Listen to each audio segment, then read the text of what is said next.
hear of the environment, what comes into your mind? For me, it's about living, it's about life, and it's about sustenance. And that's what we'll talk on the show. Today on the show, we are going to be talking about political will and how it acts as a panacea for climate action. And we'll have an expert, somebody who's done a lot of work amazingly in this space, and she's going to be telling us how she got into the space and the activism that she's done, how it drives real change. Welcome to Environment Weekly. My name is Ubong Usoro, your host. Let's go for this short break, and when we're back, we'll get straight into our conversation. But before then, we're going to be taking the news as we look at all of the news, some roundup of news in the environment sector as we like to bring to you. Let's go for this break.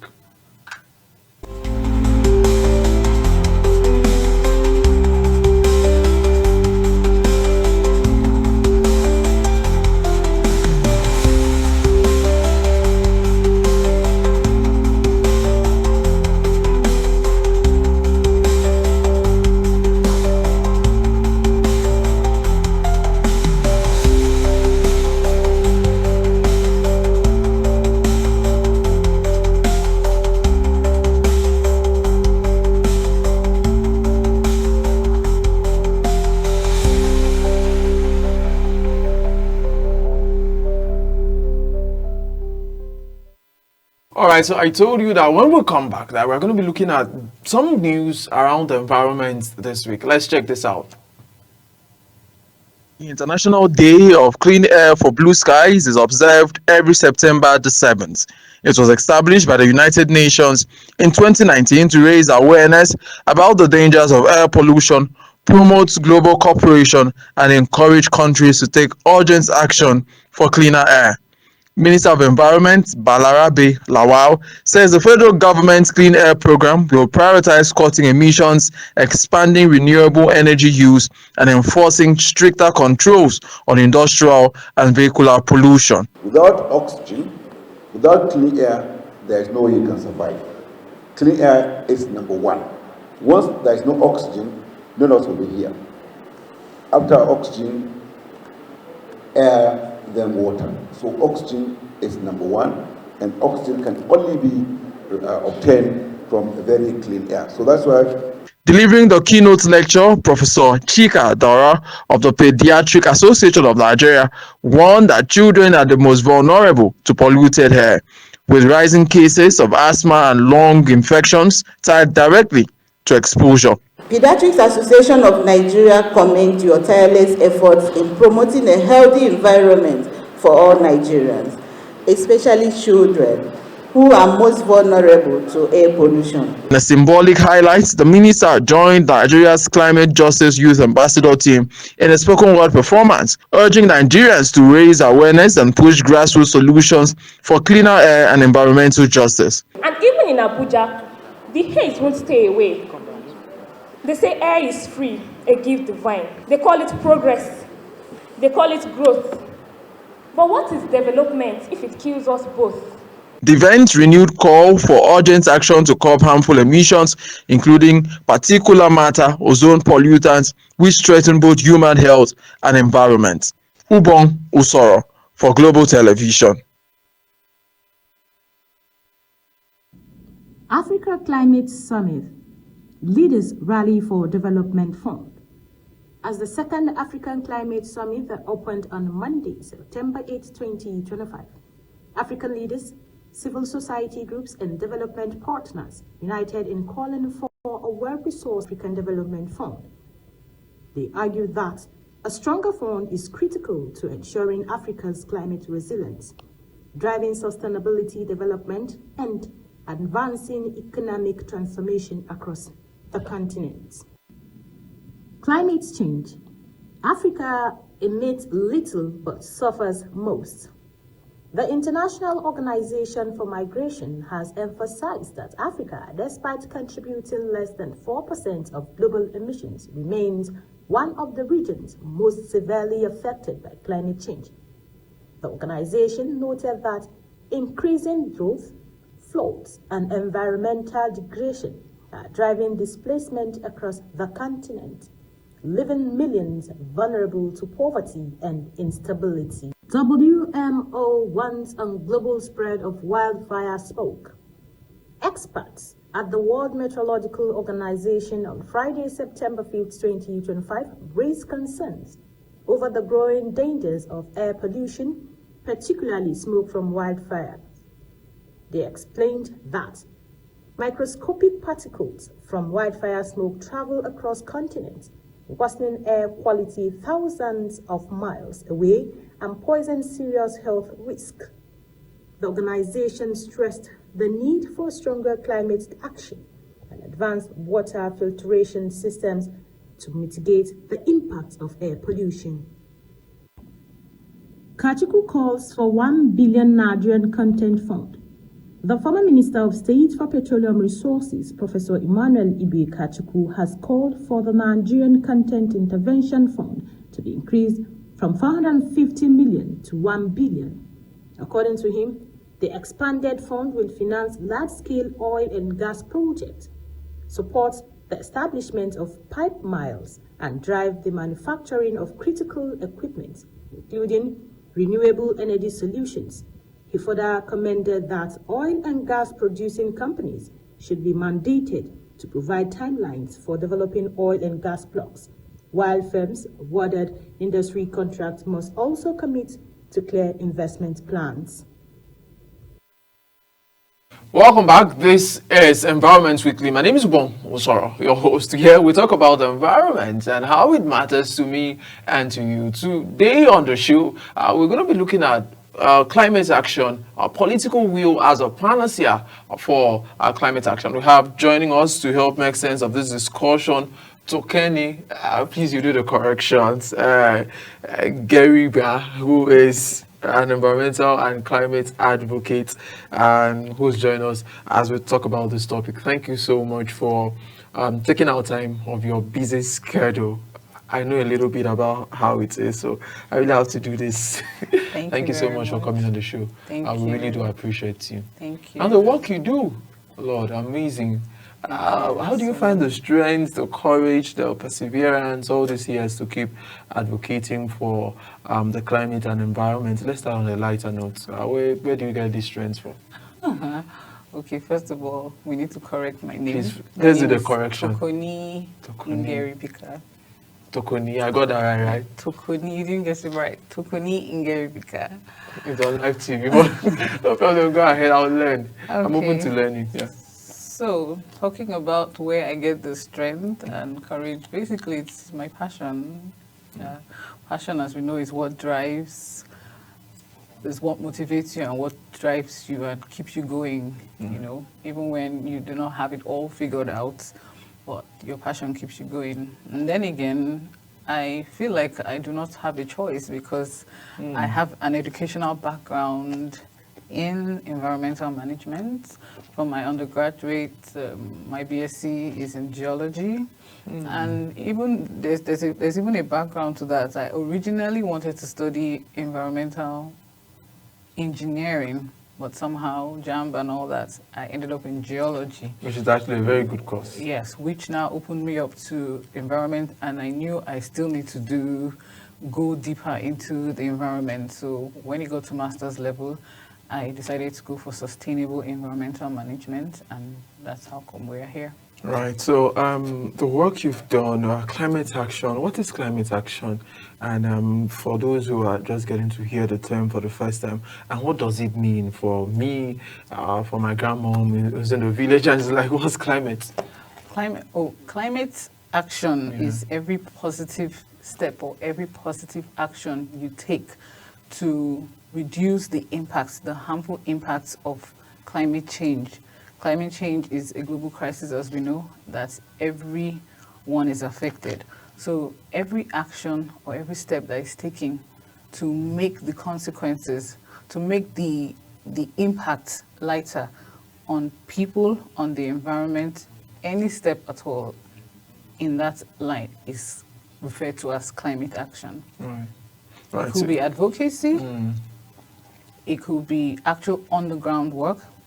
It could be capacity building, resilience building, building people's, capacity and resilience to adapt to these climate shocks that come on them. So whatever action that you are taking, wherever, they say, think global, act local. So in your little space, whatever action you're taking to protect the environment, you're taking to, your own little efforts, anything at all in that direction is what is generally referred to as climate action. All right, so this conversation about the fact that climate change does not exist. In fact, so many persons don't believe that there's anything called climate change. I remember I also have a background similar to yours, study geography for my first degree. I remember those days in school, there were lecturers in the department of geography that's supposed to be like, environmental mothers, the nucleus of environmental discussions at that level, and you still have people who don't believe in climate change. We have political leaders who don't believe in climate change.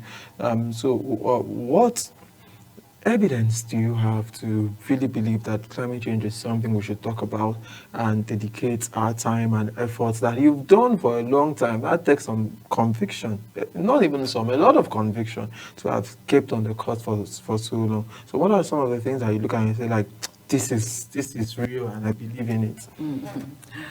First of all, I'd like to ask you, do you believe? Okay. You believe that? Absolutely. You have any little experiences? There's something that in the weather pattern. This didn't used to be like this. I mean, growing up, this was your experience, and then over 10, 20 years, this is now your experience. You must have that, and you're wondering, right? If you have any of that, that is your conviction. Okay? A very typical example was, I'll just say, during the COVID, where the whole world was grounded, everything was shut down. There was little or no emissions. Cars were parked, airplanes were parked. There was no fossil fuel emission. I noticed there was a change in the weather pattern. Are you serious? I observed that, and a couple of other people around me. And even people who are not exactly environmentalists could explain that because everything is shut down, because we're not, that was why we experienced that. It looked like the rains came when they were supposed to come. The seasons were, just within that short time, you would notice the change. And then over the past couple of years, there's been an increased level of heat waves. That is, everyone can feel that.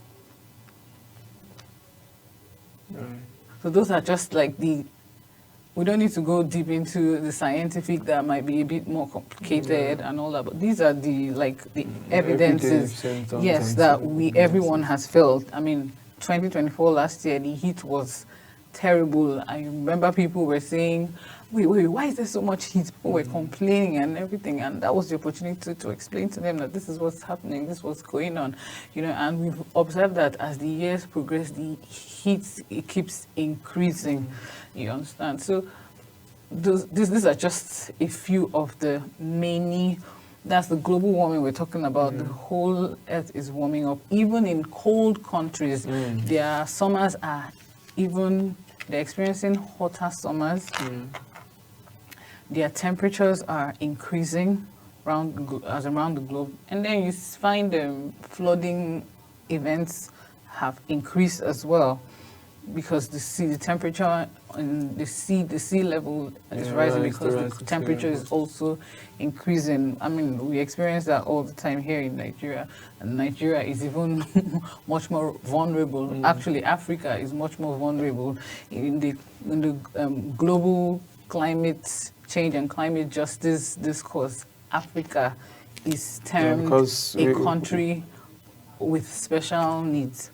Right. So And that, yes, the country of special needs is a continent of special needs, with special needs, and that's because we find that we are ourselves even more vulnerable to the impacts of climate change compared to adapting the Western world. Yeah. Yes, we do not have enough capacity to adapt. We do not have the resources to adapt. We do not have the the finances as much, unlike the Western world. So that's why we refer to as the continent with special needs. All right, so today we're talking about political will as a panacea for climate action. I like that you walk us through what's the intersection between politics and climate change. We just think that climate change is a social issue, so let's address it from the social point of view. I don't want to be involved in any political discussion. It is apolitical and all of that, but it seems there's a growing consensus between those who are activists like you that we need some level of political will, especially in Nigeria, to be able to drive environmental action. I'd like that you speak to us about that. Yes, it's necessary at this point.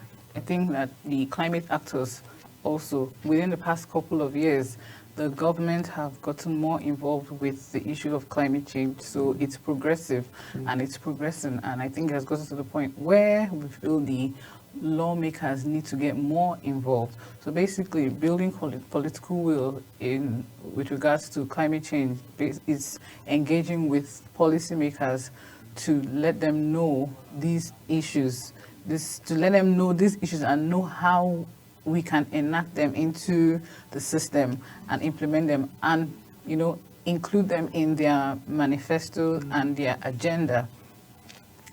In 2021, after the Global Climate Change Conference, the then president came back, and one of the things he did was to... As Nigeria's former president, yes, late Muhammadu Buhari. Yes. All right, yeah. One of the things he did was to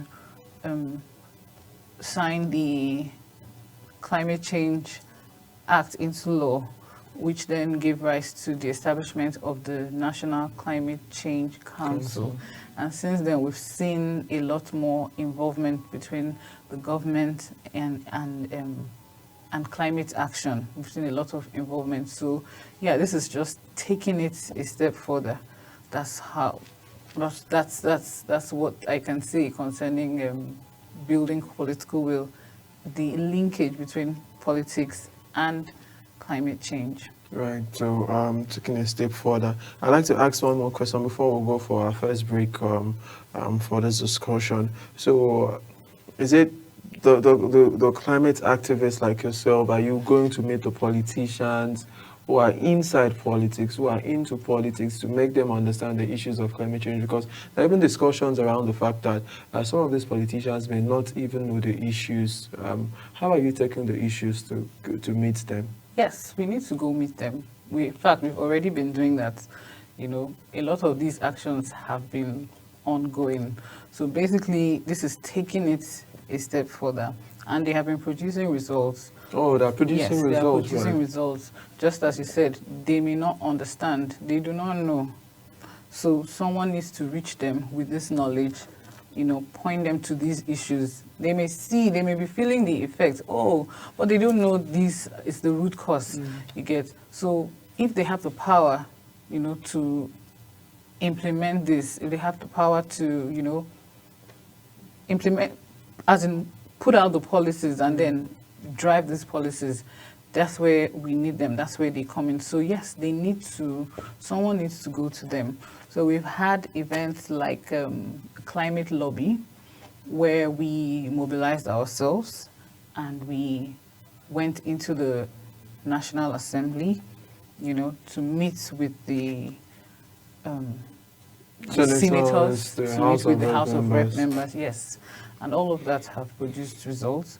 We've done that here in Abuja. We've done it in other states. I think it's been done in Nasarawa. I think we've also carried out in Kaduna. Yes, so it's been like a gradual process, but now it's time to, take it a bit. Yes, to take it a bit forward. So that's why there's a need to form a coalition, with more people, so they can engage more lawmakers. All right, so let's go for our first break. This is still Environment Weekly. My name is Ubong Sora, and we have an environmental activist who is telling us and helping us understand where political will meets climate action and what we can do to make sure that our environment actually is better. When we come back from this break, we'll continue the program.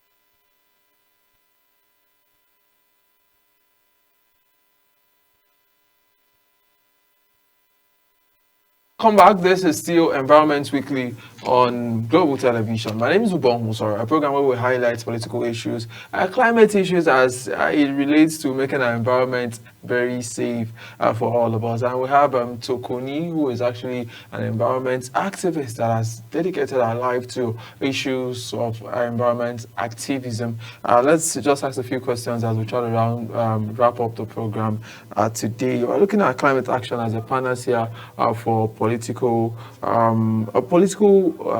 as a panacea for climate action. So you've mentioned that you've done some interfacing with some politicians in Abuja and the rest. But let's talk about the will to pull, because we need finances, like you mentioned. We need finances. We need some political actions will be taken that will enable climate action. You mentioned, I think, off the record, you mentioned when you were in the UK and how a political action sparked a change. I like that you bring that to, as we try to wrap up, maybe just advise our political leaders. What are some of the things that you think they could do politically to aid this climate movement and make us actually achieve real change? Well, thank you. As you rightly said, financing, climate finance is a major, a major tool to drive climate action. So they need to include this in the budget. Right now, there's a little allocation that goes to, climate action. So when we are able to engage with them, interface with them, we begin to, put out all these issues on the table, and they begin to see reasons why the budgetary allocation, towards climate action needs to increase, budgetary allocation, that's one of the things you're mentioning, yeah. Yes. They were experiencing floods, where food insecurity and all of that, farmer-header clashes, all these issues. So, and then there are a lot of initiatives, there are a lot of adaptation strategies that we need to put in place, but then financing can be a constraint. So we need to involve them so that finances can be mobilized from within Nigeria. Some of the money that is being budgeted can go to climate action. Right, okay, so that's one. I also like that you talk about the coming together of different, because I think sometimes we fight climate change. We see what is happening in Nasarawa, in Abuja, but what of regional approach to fighting these issues or to solving the issues? Are you going to talk about more collaboration from different political offices or even political parties to drive the change? Yes. Why it looks like everything is centered at the top is because this is where the laws and the policies come from. Yeah, so that's why it looks like. But in the long run, it will trickle down to the different levels: the state government, the local government, and then good thing we now have state autonomies. So they are, at liberty to design their, climate activities and climate programs with their own, to suit their own location-specific challenges. Yeah, because you agree with me that what may be affecting someone, like a community in the north, may not be the same challenge in the south. Yeah, so it looks like everything is centered at the top because this is actually where the laws are being made and the policies. I thought somebody would like to ask, this is where maybe we have more money. Thank you so much. I don't know if you agree with that, Tokoni, for... yes, actually, because it will trickle down. Yes, it will trickle down to the... Yes. All right, so thank you so much for coming on the show. All right, and thank you. That's a package for today. Remember, before we go, that the environment is one thing that you can leave for the generation next unborn. Is one thing that you came to inherit. Your clothes, your money may not get to your third, your food, or even your fifth generation, but the same ground you walked today, I can assure you, we are able to protect the environment, and we are able to keep the world afloat, the earth alive. Generations yet unborn who walk the same sands you walk. And as they walk, they'll remember that they were environment conscious people who lived on this earth. Thank you so much for all your time, and make sure you practice a safe environment where you are. You just make sure that this information you share it to the next person, so we can all be very happy that we did our bit. Thank you. And that's the size of our show for today. My name is Ubon Osoro. Until we come your way again, this program is Environment Weekly, and I'm saying bye for now.